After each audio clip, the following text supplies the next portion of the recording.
একটা ছবির সমস্ত শরীর জুড়ে রয়েছে বেঁচে থাকার স্বপ্ন, প্রেম আর জীবনের জার্নি। জর্জ বুন পরিচালিত মার্কিন রোমান্টিক এই ট্র্যাজেডির নাম the fault in our stars. ওষুধপত্র, হসপিটাল আর ডক্টরের সিটিংয়ের মাঝে ক্লান্ত থাইরয়েড ক্যান্সারে আক্রান্ত কিজির বাঁচার আকাঙ্ক্ষা নিয়ে এগিয়েছে ছবির গল্প। তার দু চোখে থেকে যখন জীবনের আলো নিভে যেতে থাকে, ঠিক তখনই নতুন করে বাঁচার রসদ নিয়ে হাজির হন ম্যানি। কিজিকে মুহূর্তে বাঁচতে শেখায় আর ছবিটি দর্শকদের জীবনকে দেখতে শেখায় নতুন আঙ্গিকে। এরকম অসংখ্য ভালো ছবি রয়েছে যা বদলে দিতে পারে আপনার জীবনের দর্শন। সুতরাং একটি ভালো ছবি হোক আপনার বিনোদনের সঙ্গী, এই প্রত্যাশা নিয়ে আমি রুমানা আমন্ত্রণ জানাচ্ছি আজকের শোবিজ ওয়ার্ল্ডে। শোবিজ অঙ্গন নিয়ে সাধারণ মানুষের কৌতূহলের শেষ নেই। প্রিয় তারকার খবর কিংবা বৈচিত্র্যময় কোনো নির্মাণ নিয়ে দর্শকদের আগ্রহ সবসময় থাকে তুঙ্গে। প্রিয় দর্শক, চলুন এবার দৃষ্টি ফেরাই চলতি সপ্তাহে এমন আলোচিত 5টি খবর নিয়ে শোবিজ টপ 5। 5 বছরের জন্য ঢাকা ক্যাপিটালসের মালিকানায় শাকিব খান। কাশ্মীর ফিল্ম ফেস্টিভ্যালে বাংলাদেশের নয়া মানুষ। শার্ট স্পর্শ করা শাহরুখ দেখালেন কিং ঝলক। নির্মাতা মণিরত্নমের চোখে অনন্য এক ঐশ্বরিয়া। প্রেমিককে সামনে আনলেন জেনিফার।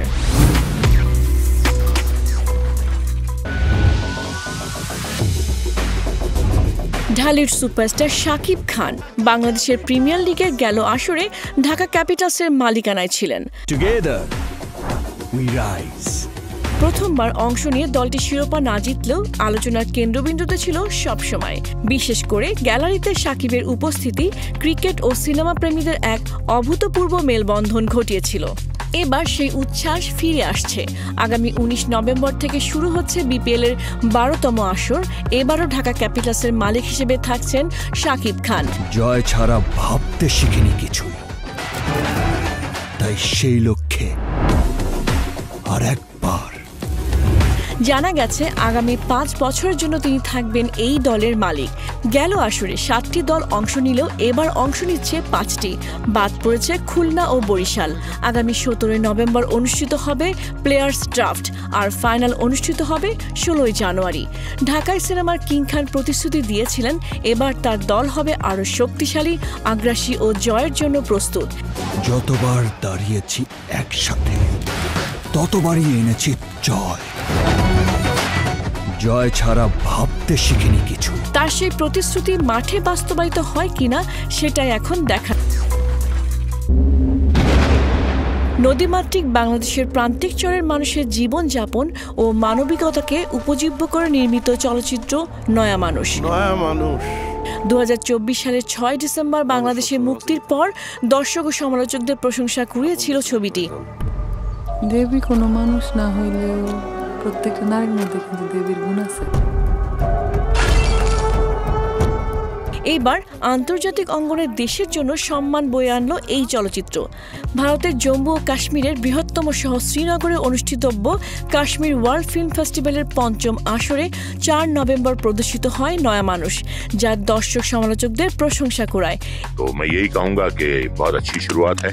कश्मीर में वर्ल्ड फिल्म फेस्टिवल रखने की शुरुआत है 2019 के बाद। ये तो मुझे लगता है कि ये एक कमाल का इनिशिएटिव है। এবারের আসরে মিশর, জার্মানি, সংযুক্ত আরব আমিরাত, ইরান ও স্বাগতিক ভারতের নির্বাচিত চলচ্চিত্রের সাথে বাংলাদেশের একমাত্র প্রতিনিধি হিসেবে অংশ নেয় সোহেল রানা বয়াতি পরিচালিত এই ছবিটি।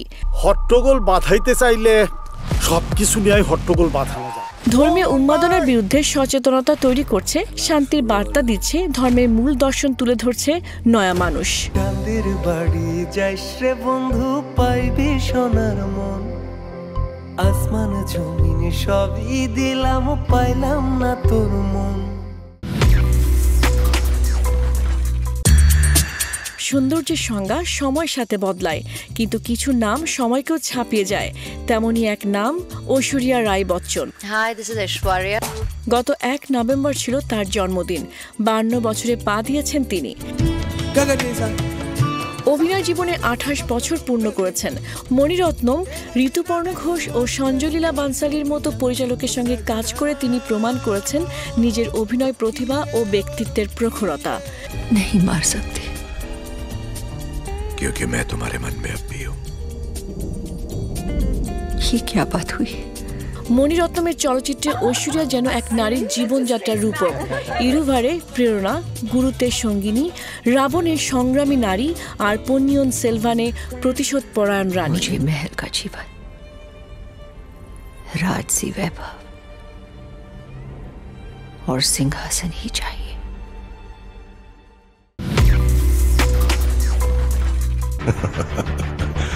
पुरानी कहावत है कि सबसे ऊपर जाना है तो बहुत सारी मेहनत चाहिए। শাটে পা রাখলেন শাহরুখ খান। বয়সের সংখ্যা বদলালেও ম্যাজিক নয়, জন্মদিন ভরেই সেই প্রমাণ মিলল নতুন চমকে। বহু প্রতীক্ষার পর প্রকাশ হলো তার আসন্ন সিনেমা কিং এর টিজার, আর এই এক ঝলকেই মাত হয়ে গেল ভক্তদের বিশ্বজোড়া উন্মাদনা। মুম্বাইয়ের মান্নাতের বাইরে জমেছে হাজারো মানুষের ভিড়। প্রায় 2 বছর পর বড় পর্দায় ফিরছেন বলিউডের বাদশা। জন্মদিনের এই ঘোষণা ভক্তদের কাছে যেন একটাই বার্তা, কিং ফিরছে, আবারও আলো ছাওয়ায় পর্দা কাঁপবে।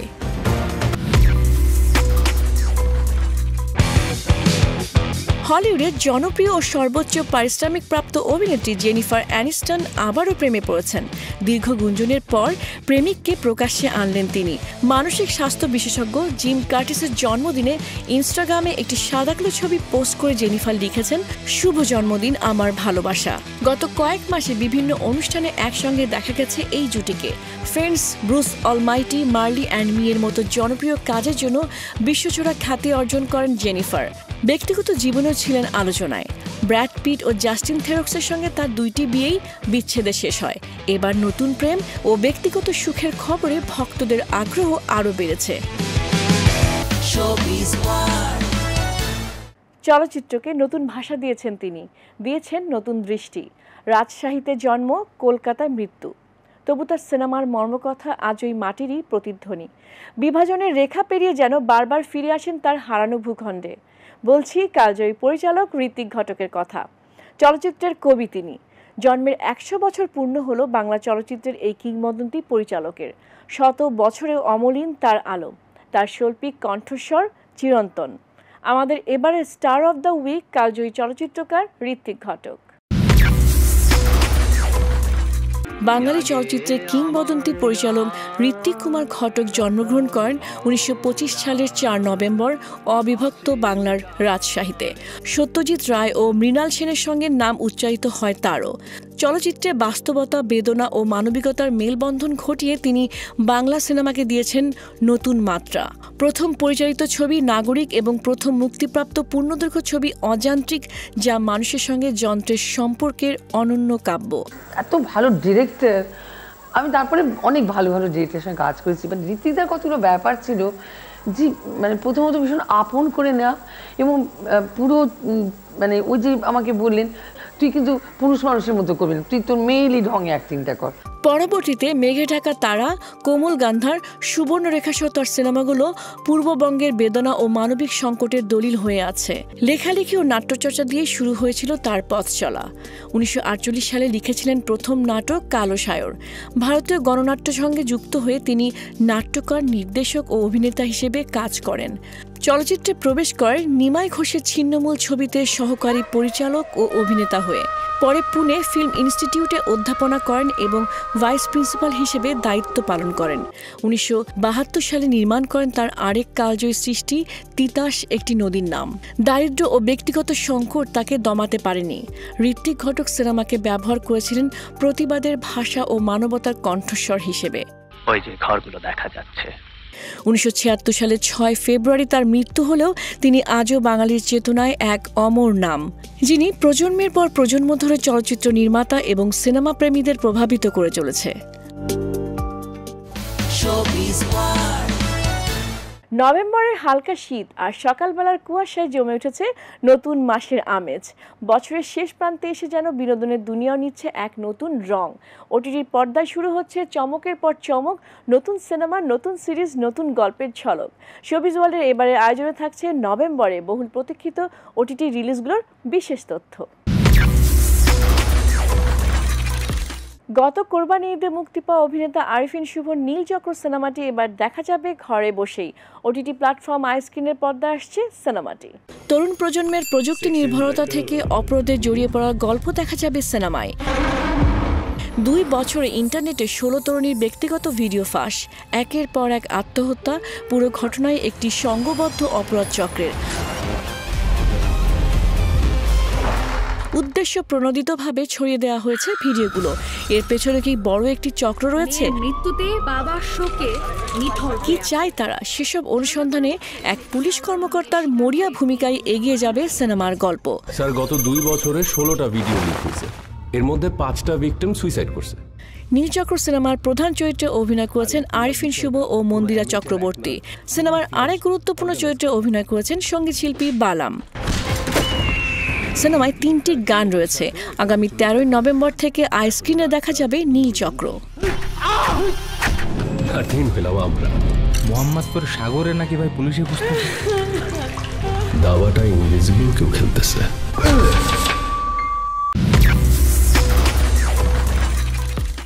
লোকা চ্যাপ্টার 1 চন্দ্রার পর বক্স অফিসে ঝড় তুলেছে আরেকটি মালায়ালাম সিনেমা। গত 31 অক্টোবর মুক্তির পর থেকে দর্শক সমালোচকদের প্রশংসা পাচ্ছে সিনেমাটি। বক্স অফিসে এরই মধ্যে 50 কোটি রুপি আয় পার করেছে।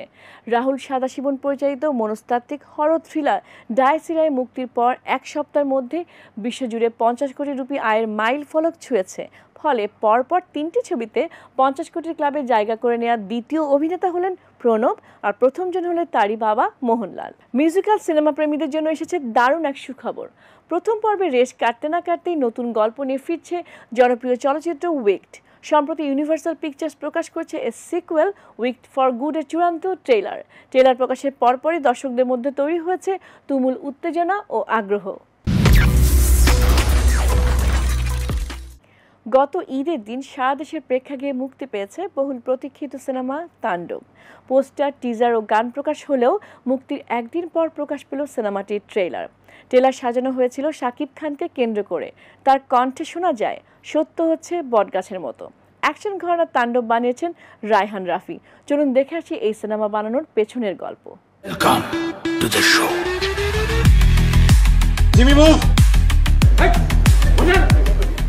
তাণ্ডবের মেকিং এক কথায় টপ নচ। টিজার দেখে বোঝা যায় কতটা যত্ন নিয়ে প্রতিটি খুঁটিনাটি কাজ করা হয়েছে। কালার গ্রেডিং ভীষণই প্রিমিয়াম, চোখে লেগে থাকে। সাউন্ড ডিজাইন গ্রিপিং, এক একটা সিনের টান টান উত্তেজনা ধরে রাখে। স্টোরিটাও বেশ শক্তিশালী।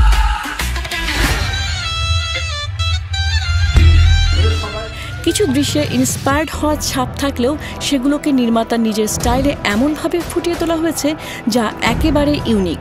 অ্যাকশন সিনগুলো দুর্দান্ত কোরিওগ্রাফড, প্রতিটি মুভমেন্ট সিনেম্যাটিক এবং প্রপার ওয়াইড ক্যামেরা ওয়ার্কের কারণে পর্দায় অনেক ভালো লাগছে। সেট ডিজাইন মার্ভেলাস, দৃশ্যপট যেন চরিত্রগুলোর সাথেই কথা বলে। কস্টিউম ডিজাইনও আলাদা করে নজর কাড়ে।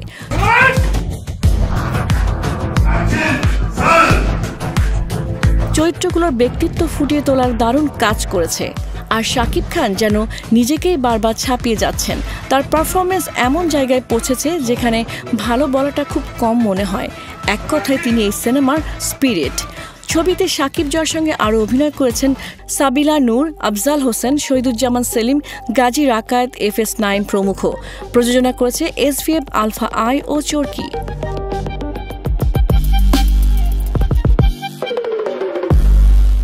সৌভাগ্য নিয়ে পৃথিবীতে কোনো মানুষের জন্ম হয় না। উদ্যম, চেষ্টা ও শ্রমের সমষ্টি সৌভাগ্য। কঠোর পরিশ্রম করুন, আপনি অবশ্যই সফল হবেন।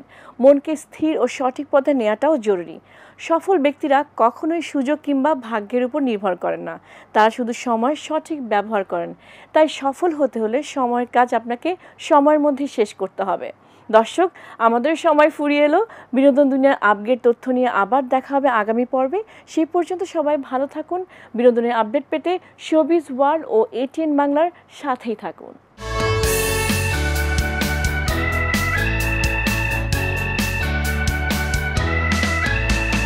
Showbiz World.